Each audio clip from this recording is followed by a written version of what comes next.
Welcome to ABC Campus.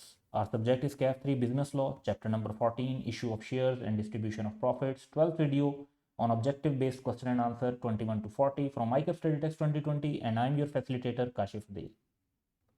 Question number 21 है prospectus से related कि a single offering document allowing companies to make multiple offering, कि document एक हो लेकिन उससे बार बार जो शेयर्स हैं या सिक्योरिटीज़ हैं वो पब्लिक को ऑफर की जा सकें, तो ऐसे ऑफरिंग डॉक्यूमेंट को कहते हैं हम शेल्फ प्रॉस्पेक्टस।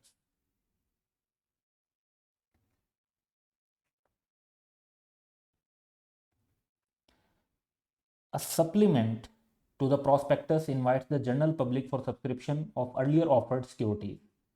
तो जो शेल्फ प्रॉस्पेक्टस होती है उसमें बार बार अपडेशन के लिए supplement to the prospectus issue किया जाता है।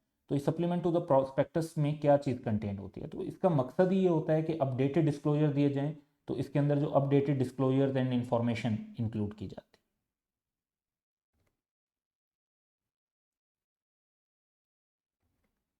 Twenty third, prospectus is issued published और circulated with the approval of. Approval इसमें लेना होता है द कमीशन, STCP का।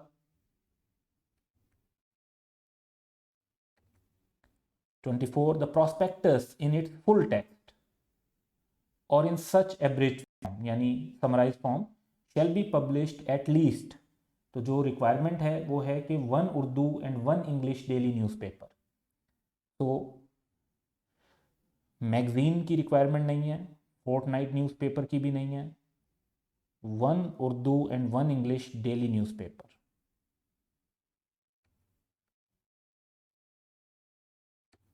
ट्वेंटी-फिफ्थ है, prospectus issued shall be made available free of charge. तो कहाँ कहाँ पर अवेलेबल करनी है जी? At the registered office of the issuer. Issuer यहाँ पर मतलब है company. With all the bankers to the issue, यहाँ पर भी अवेलेबल की जाती है। बैंकर्स टू द इशू वो बैंक्स होते हैं जो कंपनी के बिहाफ पर फिर एप्लीकेशंस और पैसे रिसीव कर रहे होते हैं। With the concern share registrar, तो ये सारों पे ही होनी चाहिए। तो all of the above would be correct. इसके अलावा भी है, जैसे क्रेडिट रेटिंग एजेंसी हो तो वहाँ पर भी उसको अवेलेबल करना होता है कंपनी के रजिस्टर्ड ऑफिस के अलावा, और जगहों पर भी अवेलेबल करना होता है। तो ये 3 उन लिस्ट में शामिल हैं।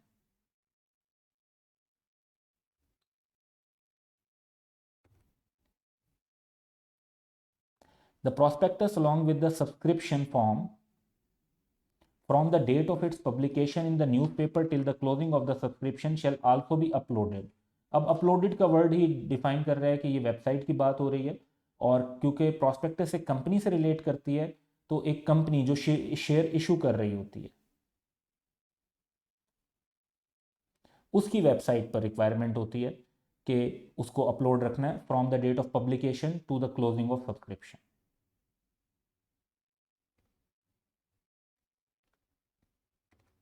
27th है, prospectus means any document, notice, circular, material, publication और अदर इन्विटेशन ऑफरिंग।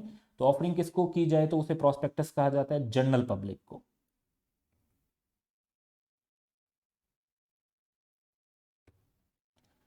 ट्वेंटी-एट्थ है, although approval from the commission is required for issue, publication और circulation of prospectus, there are instances where prior approval is not necessary. और in instances में जो examples हैं वो कौन कौन सी हैं? तो जब स्टेट बैंक ऑफ पाकिस्तान को सिक्योरिटीज ऑफर करते हैं तो उनको SCCP से अप्रूवल की ज़रूरत नहीं होती, तो ये भी एक इंस्टेंस है। Where securities are offered in connection with a private offering, private offering के थ्रू भी जब सिक्योरिटीज ऑफर की जा रही होती हैं तो तब भी कमीशन के अप्रूवल की ज़रूरत नहीं होती। इसी तरह जब एग्जिस्टिंग शेयर होल्डर्स को बोनस शेयर के तौर पर शेयर दिए जा रहे होते हैं और उनसे कैश रिसोर्सेज भी नहीं लिए जा रहे होते, तो उसमें भी कमीशन के अप्रूवल की ज़रूरत नहीं होती। तो यहाँ पे all of the above would be correct answer.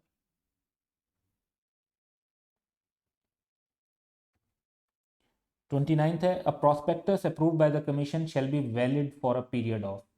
तो जो प्रॉस्पेक्टस है वो अप्रूवल के बाद 60 डेज तक वैलिड होती है, 60 डेज के अंदर उसे पब्लिश कर देना चाहिए।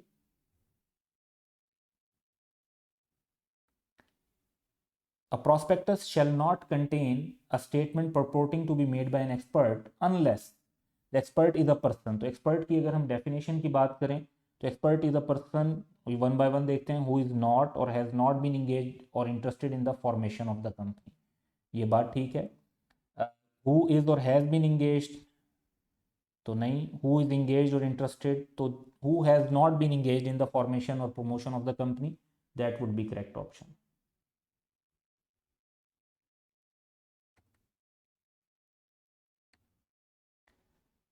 31 है, if a public company opt not to issue shares to the general public initially and start the business, in such a case company would be required to file with the registrar. तो जब company general public को offer नहीं करती तो registrar के पास एक statement जमा करवाई जाती है प्रॉस्पेक्टस की जगह पर, और उसका नाम भी एग्जैक्टली यही है, statement in lieu of prospectus, यानी वो स्टेटमेंट जो प्रॉस्पेक्टस के बजाय उसकी जगह पर यूज़ की जाती है. तो that is submitted to the registrar.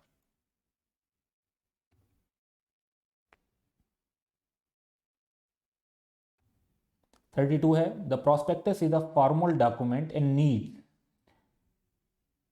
Approval from the board and clearance from the auditor. नहीं, इसमें ऑडिटर की तरफ से कोई क्लियरेंस की रिक्वायरमेंट नहीं होती, बोर्ड की तो रिस्पॉन्सिबिलिटी होती है इसको बनाना, उसका अप्रूवल ज़रूरी नहीं होता. Approval from the member and clearance from the creditors, तो क्रेडिटर्स का तो इसमें कोई इन्वॉल्वमेंट ही नहीं है, और ना ही मेंबर से अप्रूवल की लॉ के अंदर कोई रिक्वायरमेंट है. अप्रूवल कमीशन से चाहिए होता है. और क्लियरेंस जो है वो सिक्योरिटीज एक्सचेंज, यानी जिस तरह अगर आप जहाँ पे शेयर इशू करेंगे अपने, for example Pakistan stock exchange, तो उनसे उसकी क्लियरेंस लेनी होगी, तो इट वुड बी करेक्ट. इसी तरह कोर्ट और रजिस्ट्रार का भी प्रॉस्पेक्टस से के अप्रूवल से कोई ताल्लुक या क्लियरेंस से कोई ताल्लुक नहीं है. Once issued and securities allotted under a prospectus, तो प्रॉस्पेक्टस जो है उसकी एग्जिस्टेंस ख़त्म हो जाती है जब उसके अंडर शेयर्स अलॉट हो जाते हैं. शेल्फ प्रॉस्पेक्टस जो है वो मल्टीपल ऑफरिंग के बाद उसकी एग्जिस्टेंस खत्म हो जाती है. नॉर्मल प्रॉस्पेक्टस जो है वो एक इशू ऑफ सिक्योरिटीज़ के बाद, कि इशू हो गई, सिक्योरिटीज अलॉट हो गई, प्रॉस्पेक्टस का मकसद खत्म हो जाएगा.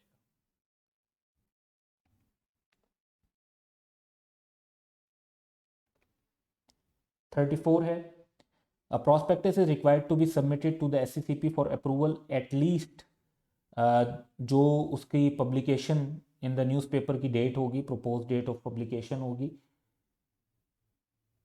उससे जो टाइम लिमिट है दैट इज 21 डेज पहले आपको जमा करवानी होती है एससीसीपी में फॉर अप्रूवल.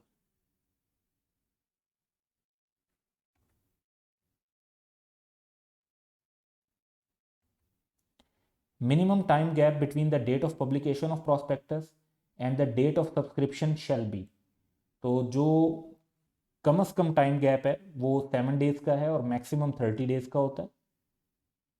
तो मिनिमम टाइम गैप जो होगा वो 7 डेज होगा. The prospectus is issued, published or circulated with the approval of commission.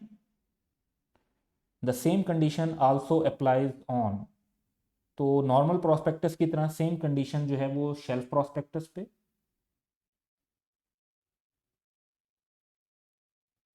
और सप्लीमेंट ऑफ प्रोस्पेक्टस पर भी अप्लाई होती है.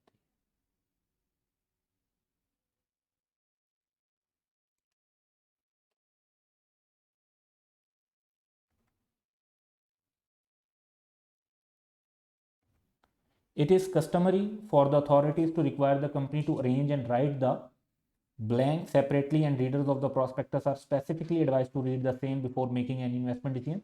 तो ये एक कस्टमरी चीज़ है कि अथॉरिटीज़ कहती हैं कि रिस्क फैक्टर्स मेंशन किए जाएं और रीडर्स को कहा जाए कि वो इन्वेस्टमेंट डिसीजन से पहले लाजमी तौर पे रिस्क फैक्टर्स को पढ़ लें.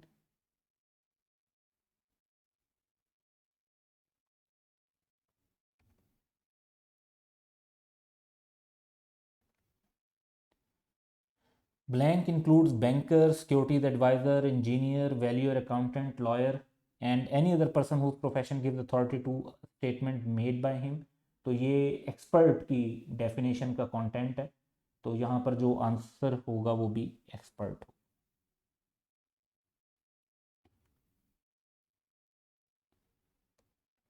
The prospectus in its full text or in such abridged form shall be published at least in one Urdu and one English daily newspaper. It shall not be published in the newspaper less than or more than, ये जो time limit है तो less than 7 days or more than 30 days before the commencement of public subscription. Minimum 7 days इसलिए रखे जाते हैं ताकि एक डिसीजन लेने के लिए प्रॉपर टाइम हो, और 30 डेज से ज़्यादा इसलिए अलाउ नहीं किए जाते ताकि बहुत ज़्यादा पुरानी प्रॉस्पेक्टस होने की वजह से आउटडेटेड इन्फॉर्मेशन की बेस पर डिसीजन मेकिंग ना हो रही है.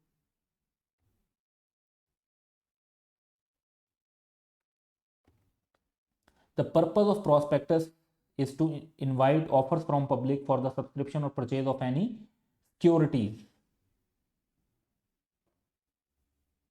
जो कि शेयर्स भी हो सकते हैं और डिबेंचर्स भी हो सकते हैं.